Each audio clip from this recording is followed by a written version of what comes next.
Alright, now we're going to do the atomic pull. I may as well have left that out, but it doesn't matter. The red from that previous filament I took out here. So you can see, you know, both ends are pretty hopeless. Well, that's the one there. I'm not going to focus it because it will ruin the rest of the video. So there you go, it's kind of rubbish. It's not neither here nor there. It's obviously all gone wrong. So obviously we know there's something molten in there or whatever. It's probably not too bad because I do an atomic pull off to everyone, but get some white.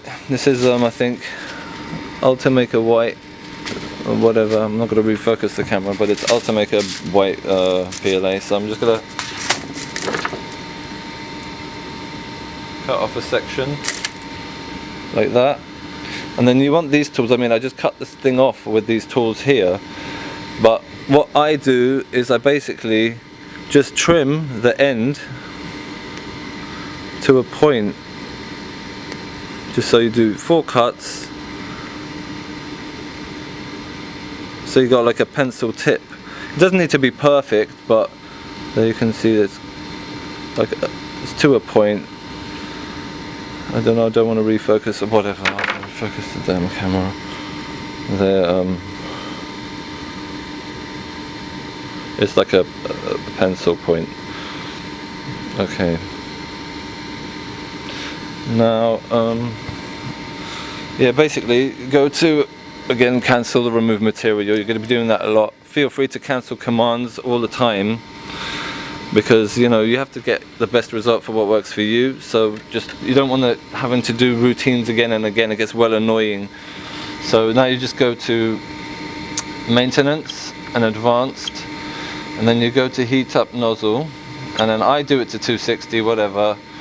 It's annoying how long it takes to spin that wheel to get up there sometimes, but okay, there, 260.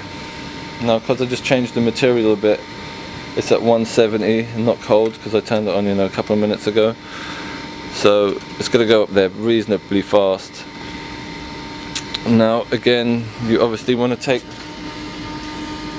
the top out of the thing, and you leave it in the corner, because obviously if you start to bend something here, the pressure will bend easier than if you put it there. Try, imagine if you've got a long piece of metal and you apply pressure here, it's not really going to bend in half, is it? But if you put it in the middle, it's just going to go like that, it's just going to bend. So obviously common sense means don't move it into the center. I mean, I don't know if I can move it now, but if I wanted to, I just turn the printer on and off, and then you can move it anywhere you want. But yeah, for the video there, you can see it's in the corner.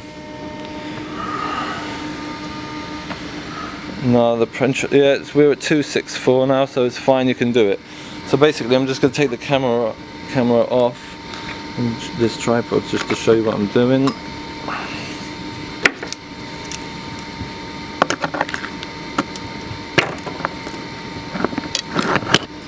Okay, so now you look down that hole and you look to see if you can see through all the way to the bottom. So I should be looking at something that colour in there, and obviously I can't, it's black. So you take your pointy end and then you look manually. I mean, some people say you can straighten it out. I did that for a while, but I'm not a fan of the long methods, so I figured there's no point. You can just look in there and just look for the hole with your eye, and you'll always get it. There you go, it's in. So then here, it's 260, so it will immediately start coming out. Try and focus to get it in there. It's coming out like a mess, whatever, that's fine. Basically what you want to do here, what I do, is I just take the pliers, grab that and kind of nicely push it in, so we get a nice stream there, and I can see all the colours coming out on my I'll zoom it in for you. See all the funny different colours of the filament. You can see bits of red and mixed, so I still know that there's funny, you know, there's still bits of red in there because I've mixed it with white. I can see that there's other bits. It's clearly not finished. So basically, sit there and push it through, and because it's 265, it goes in. Look how easily it's going in.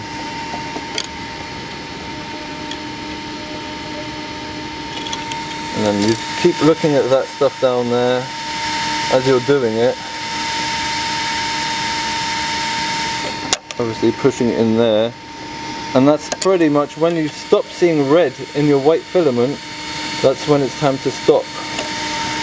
And I'm looking now, and let me have another look. I'll just do a little bit more, and it looks like a bit of red just came through there.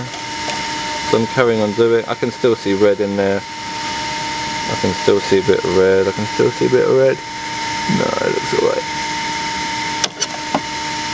Yeah, it looks alright. I think I might do a little pull. Anyway, so be careful when you're doing it with the pliers. I just do it because I don't like having to hold the thing with my fingers.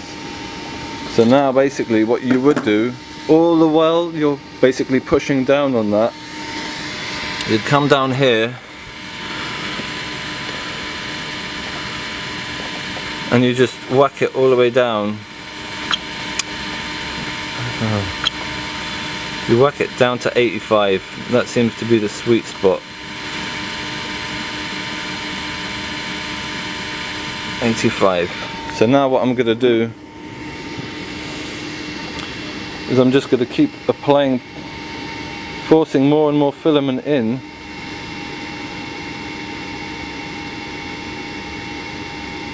While it cools down, and because the filament's cool, it will cool it down a bit as well.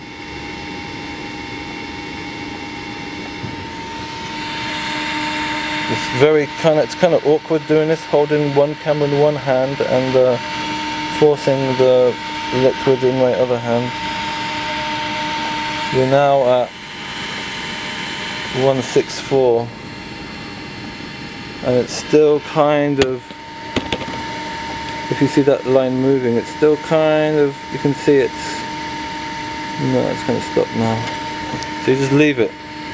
Now I've literally just stopped. As soon as I've seen the material coming out very slowly here, I kind of stop. Now you can just pull the material away if you want.